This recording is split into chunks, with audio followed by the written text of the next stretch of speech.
Hello and welcome to Byju's IAS. Before we take up today's analysis, we would like to remind you that this Sunday, that is on the 2nd of Jan, Rohit sir will be conducting a special workshop on how to read newspapers for civil services examination. This session would be particularly useful for those aspirants who are finding it difficult to read newspapers. So, those of you who are interested, kindly register by using the link provided in the description box below. And don't forget to attend the workshop at 11 a.m. on the 2nd of Jan. So, with this, let's get started with the analysis of today's The Hindu newspaper by looking at a column from page number 8 of the Delhi edition. This column examines the geopolitics surrounding the Nord Stream 2 pipeline. See, Nord Stream 2 is a pipeline that is being built to transport natural gas from Russia to Germany. This ambitious pipeline project seeks to transport Russian natural gas through the Baltic Sea to the European country of Germany in order to meet its energy requirements. See, Russia happens to be a major energy supplier to European countries, and traditionally these fossil fuels are carried through pipelines which pass through Ukraine. So essentially, Russia's energy trade with Europe was dependent on Ukraine. And Ukraine was also earning a lot of revenue by charging a fees. And this had given Ukraine a unique leverage over Russia and over European geopolitics. So Russia was seeking to end its dependency on Ukraine, and it was also searching for a shorter route because the older pipelines passing through Ukraine were taking a longer route. So, with these objectives in mind, Russia and Germany struck a deal and they established the Nord Stream 1 pipeline, which you can see over here. This pipeline already became operational in 2011. So, parallel to Nord Stream 1, Russia Germany took up the second project known as Nord Stream 2, which is currently under construction since 2015. And this project has become highly controversial and it has led to a geopolitical standoff between major stakeholders in the region. While Russia and Germany are aggressively pursuing the project, it has been strongly opposed by the United States, by Ukraine, and in general by the European Union, as they feel that their economic and security interests are going to be threatened by this Russian gas project. So, the author of the column examines the complex geopolitics surrounding this critical project. See, for Russia, the Nord Stream 2 pipeline is a key project because it will not only help in ending its dependency on Ukraine, but will also give it greater leverage over the European energy market. Russia knows very well that this will not only translate into economic opportunities, but it will also translate into geopolitical opportunities. Because of late, Russia has been extremely concerned about the growing interference of Western countries such as the United States and other members of European Union, which have been trying to cut Russian influence in Eastern Europe. So, in order to push back against the US, the European countries, and their military alliance, the NATO, Russia has been taking several aggressive steps in Eastern Europe, including in Ukraine. And hence, for Russia, the Nord Stream 2 pipeline is not just an economic project, but it's also a strategic project. Then, Germany, on the other hand, sees this project as essential for meeting its energy requirements. See, currently, Germany derives around 25% of its electricity from coal and another 25% from renewables. Then 16% of Germany's electricity comes from natural gas, with another 11% coming from nuclear power. So this clearly shows that Germany has a great dependency on natural gas. This German dependency on natural gas is only going to increase further because Germany has already made a commitment to phase out nuclear power, considering the risks associated with nuclear power plants. And due to its climate commitments, Germany is also looking to phase out coal based power plants. So, Germany is making a massive switch towards the renewable sector, and in the short to medium term, Germany is going to be very dependent on natural gas. So, Germany sees Russia as a reliable supplier, and it has openly embraced the Nord Stream 2 pipeline project. It's also important to note that Germany already imports 40% of its natural gas from Russia. So despite strong opposition from its allies, such as US and European Union and other European countries, Germany has gone ahead with the project. But the Western geopolitical power bloc, represented by US and European countries and their military alliance, the NATO, they have been resisting the project as they fear the growing Russian strategic influence in European geopolitics. The EU in particular is worried about Russia's domination of European energy market and sees this as both an economic and strategic disadvantage.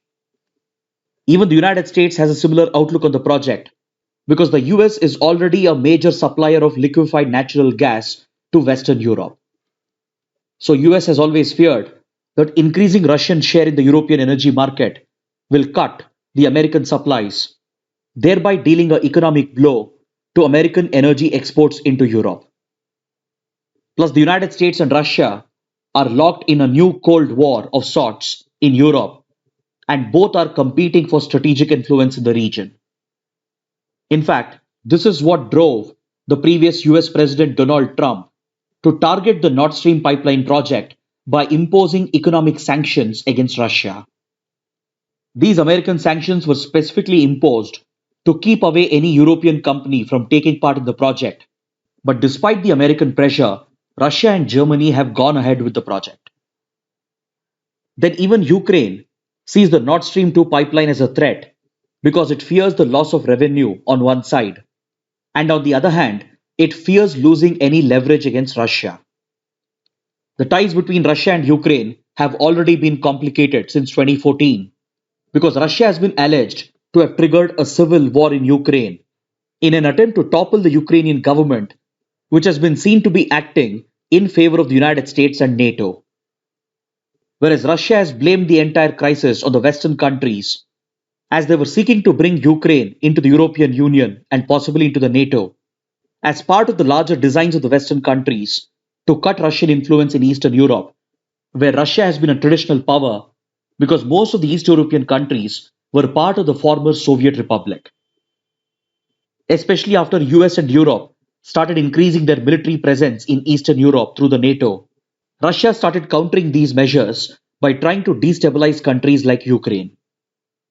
This is what led Russia in 2014 to invade and annex the Crimean Peninsula, which ended up triggering constant tensions between Russia and the Western countries. Recently, there have been reports that Russia has amassed large number of troops across the Ukrainian border, and Western countries led by US have said that they believe that Russia has plans to invade Ukraine and possibly annex Ukraine. So this has led the Western countries and Ukraine to counter the Nord Stream project, whereas Russia has dismissed all these allegations and has firmly insisted that this is purely a commercial project. Then, after the change of government in the US, the Joe Biden administration tried to repair ties with Germany because Germany had fought back against the rising American interference in its energy policies. So, to repair its ties with Germany, the US signed an agreement recently in 2021, which allowed for the completion of the pipeline project, and the Joe Biden administration has even given a national security clearance for the project. But despite these commitments that the US has made to Germany, the controversy around the Nord Stream project continues, and it shows how a simple commercial energy project has turned into a powerful geopolitical tool for all the stakeholders. Understanding these complex geopolitics surrounding the Nord Stream 2 pipeline is important for us because it does have an impact on India's policies towards the Eurasia region. Now let's look at this column from page number 9, in which the writer critically evaluates the linking of Aadhaar with all government welfare schemes and government databases. See here, the writer is presenting a one-sided argument. So for the sake of neutrality and balance, let's take a look at both sides of the argument. As you know, Aadhaar is a unique identification number which is provided to every Indian resident, and it is being linked with various government welfare schemes and government databases in order to improve the delivery of services and in order to make governance more efficient. Today, we've been asked to link our Aadhaar with our bank accounts, with our PAN card, even to obtain a new SIM, and even those who receive cash payments from the government, such as Manrega workers, pensioners, and those who receive social security benefits from the government, etc. See, initially, the linking of Aadhaar with such government schemes and databases is not mandatory, and the government says that it is voluntary. But however, eventually it gets to a stage where to access these essential services, one has to mandatorily link their Aadhaar with these welfare schemes and databases. For example, to obtain a new SIM connection, you have to mandatorily provide a Aadhaar. To open a new bank account or to continue maintaining your existing bank account, you have to link the account with the Aadhaar. So, what starts out as a voluntary linking eventually becomes mandatory. On one side, the government is claiming that such linking of Aadhaar is essential for improving governance and for providing efficient delivery of services.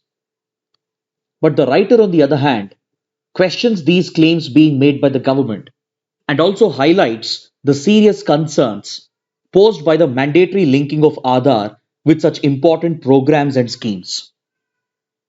See, when Aadhaar was conceptualized by the Government of India, the main objective was to use the Aadhaar platform to enable direct benefit transfer. That is to provide for efficient cash transfers to the beneficiaries of various government schemes and programs. Under schemes like Manrega, the workers who receive a wage payment, they were all mandatorily asked to link their bank accounts with their Aadhaar number in order to provide for the direct benefit transfer scheme, which seeks to provide efficient and quick cash payments to the beneficiaries.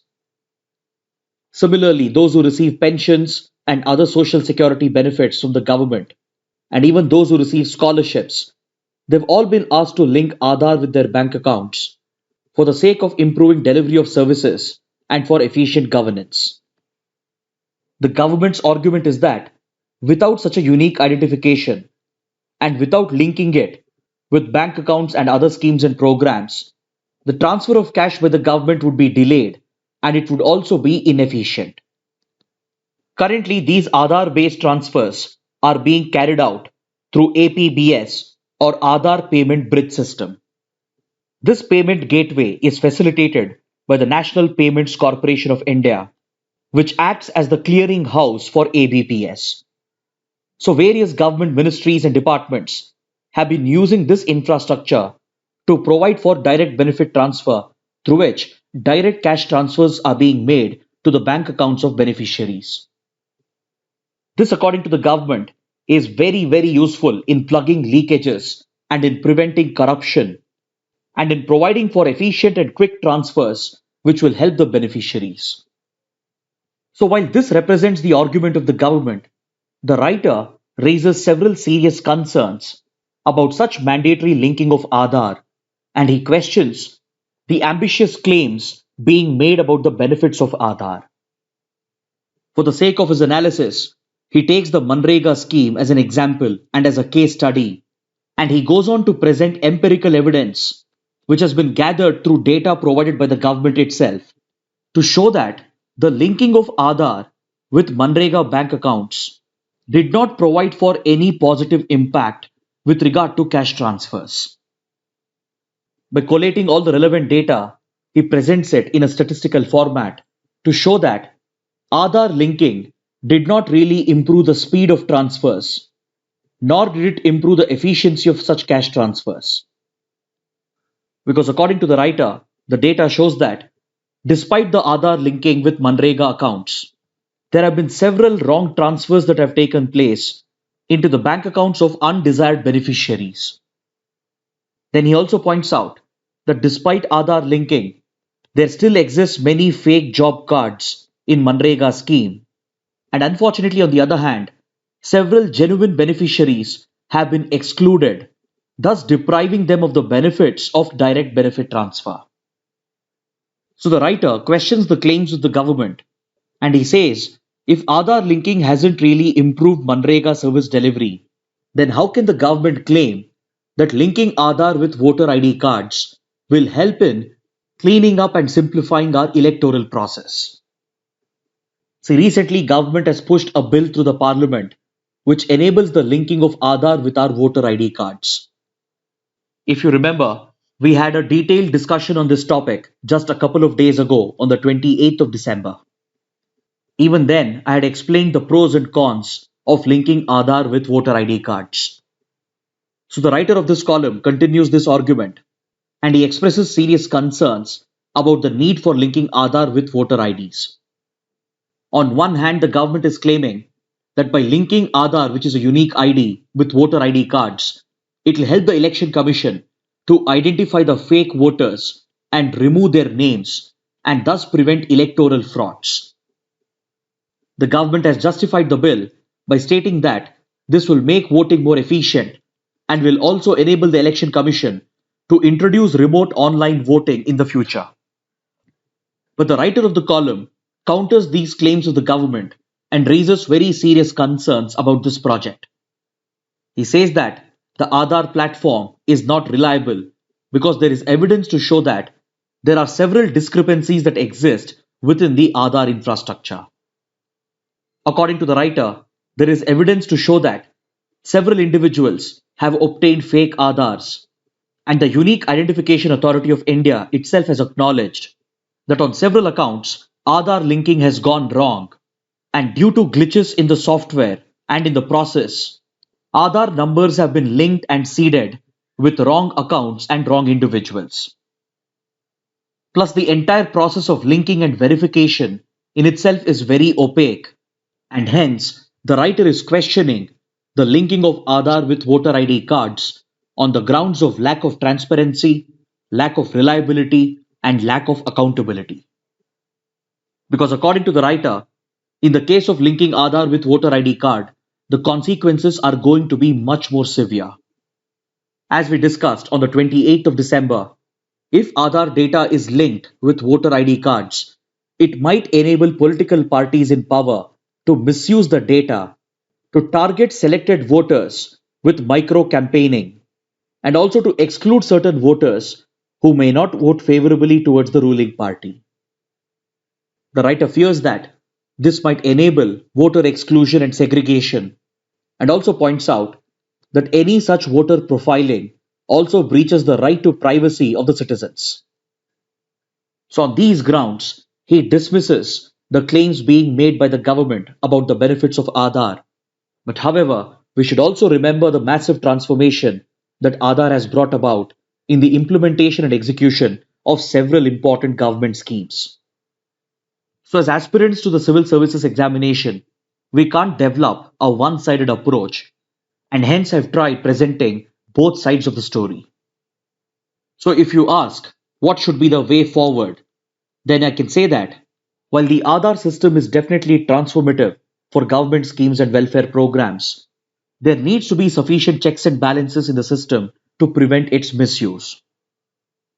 There should also be a transparent reality check to plug the existing gaps in the Aadhaar ecosystem, and especially when linking Aadhaar is becoming mandatory with our bank accounts, with PAN cards, and even with our voter ID cards, it's important for the government to acknowledge the data security risks that exist and the potential for manipulation that exists.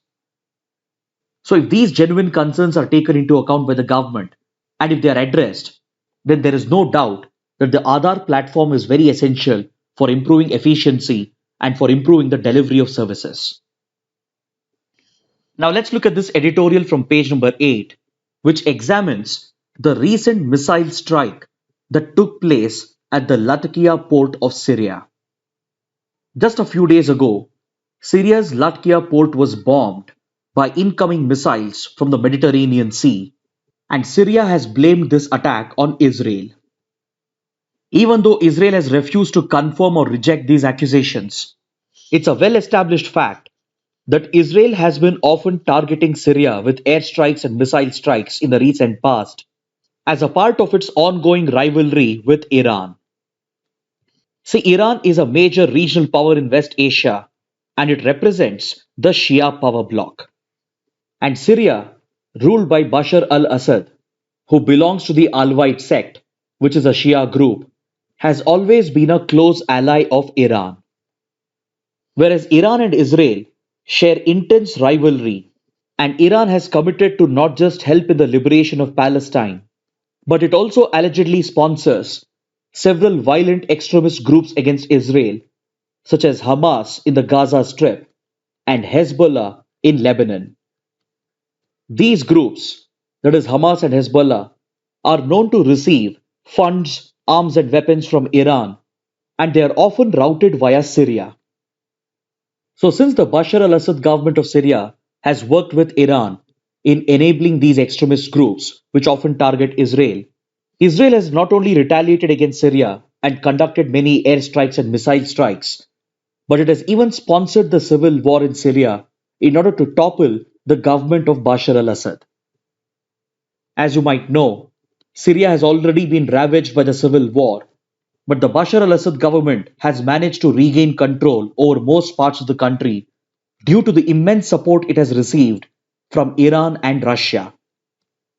Russia is also a key player in Syria because Russia has military bases in the country, and in order to protect its strategic presence and influence, it has backed the Bashar al Assad government. But Russia has been careful to not get entangled in the regional rivalry between Iran and Israel. So, this has given Iran and Israel a free way to exploit Syria for their covert proxy wars. If Iran is using Syria to smuggle arms, weapons, and funds to groups like Hamas and Hezbollah to target Israel, Israel often retaliates against Iranian interests in Syria by bombing key strategic targets. According to reports, the latest missile strike at the Latkia port was aimed at an arms consignment which was coming in from Iran, which was likely to be diverted towards Hezbollah in Lebanon. So, this secret proxy war or covert proxy war between Israel and Iran has been going on for many years. Because, on one hand, Iran has sworn to wipe out Israel from the map and to liberate Palestine. And for this purpose, it has been actively pursuing nuclear weapons. So, this leads Israel to see Iran as an existential threat, and it has taken several aggressive measures to counter Iran's nuclear program and has reportedly even tried to sabotage Iran's nuclear program. According to several reports, Israel has conducted several covert operations to target Iranian nuclear scientists and reportedly has even assassinated them. It has even engaged in cyber warfare against Iranian nuclear facilities in an attempt to sabotage the nuclear program. So, Iran has tried to counter this Israeli provocation by carrying out attacks against Israeli interests in the Persian Gulf and in the Mediterranean Sea. Iran has often targeted Israeli economic and strategic interests in the region as a counter to Israel's aggression against it. So, in the middle of this geopolitical rivalry between Israel and Iran, Syria has been caught, and it has only prolonged the instability and conflict in the country. Then, apart from this, as a part of the larger Palestinian conflict, Israel occupies a part of Syrian territory known as the Golan Heights, which is located over here along the Israel Syria border. And Israel frequently conducts these military strikes against Syria to target and weaken the Assad government on the account of both the territorial issue over Golan Heights and as well as over its alleged support to Iran in backing extremist groups against Israel. So the editorial is calling upon both Israel and Iran to desist from such aggressive activities in the region, which has left Syria devastated with conflict and instability. The latest Israeli strike against Syria comes at a time when attempts are being made to revive the Iran nuclear deal, for which negotiations have begun between Iran, US, and European countries. Israel is strongly opposed to the Iran nuclear deal, also known as the Joint Comprehensive Plan of Action, and it could be possibly attempting to instigate Iran to quit the nuclear deal negotiations by carrying out these strikes against Syria. Hence, the editorial says that Israel is violating the sovereignty of Syria through these repeated strikes and also blames Iran for constantly raising tensions in the region. So, the editorial is calling upon Israel and Iran to provide peace and negotiations a chance so that the crucial Iran nuclear deal could be revived, and it is requesting both the countries to stop using Syria as a base for their covert activities against each other. These developments in West Asia region directly affect Indian interests because for India, both Israel and Iran are equally important strategic partners, and India has a lot of significant economic and diplomatic interests in the region. Now let's take a look at this article from page number 14, which deals with the Financial Stability Report of the RBI. This periodic report of the RBI takes a look at the country's banking sector and the overall economy and evaluates them for their stability. According to the report, the major risk for the banking sector is the rising non performing assets.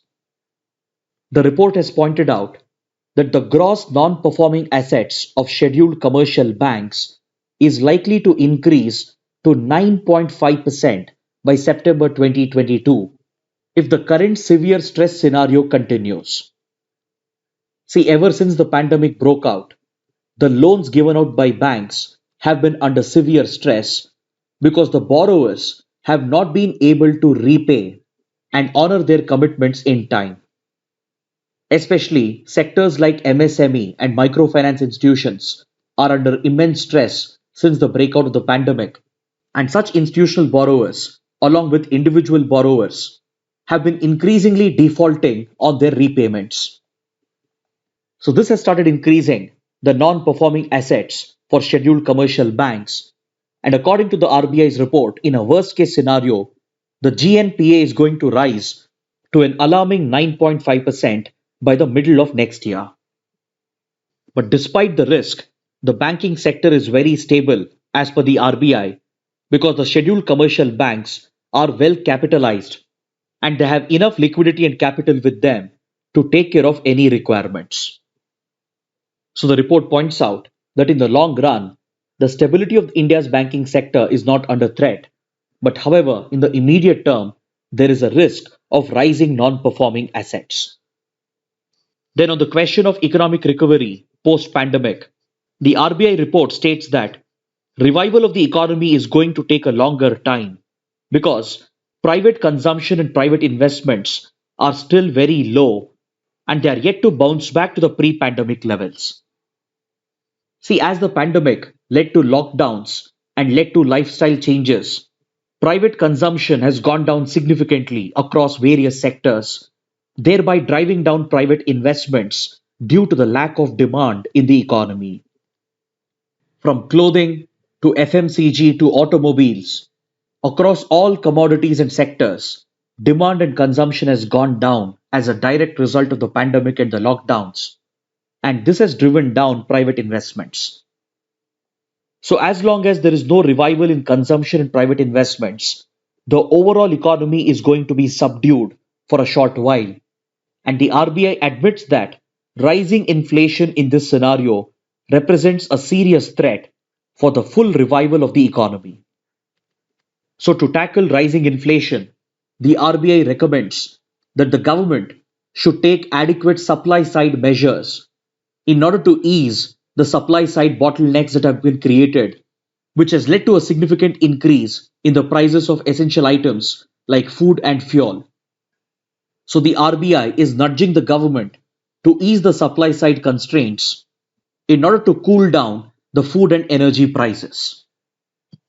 However, the report acknowledges the threat posed by the Omicron variant, and as the cases are increasing exponentially in India and around the world, there is going to be an increased risk for the Indian economy and as well as for the global economy.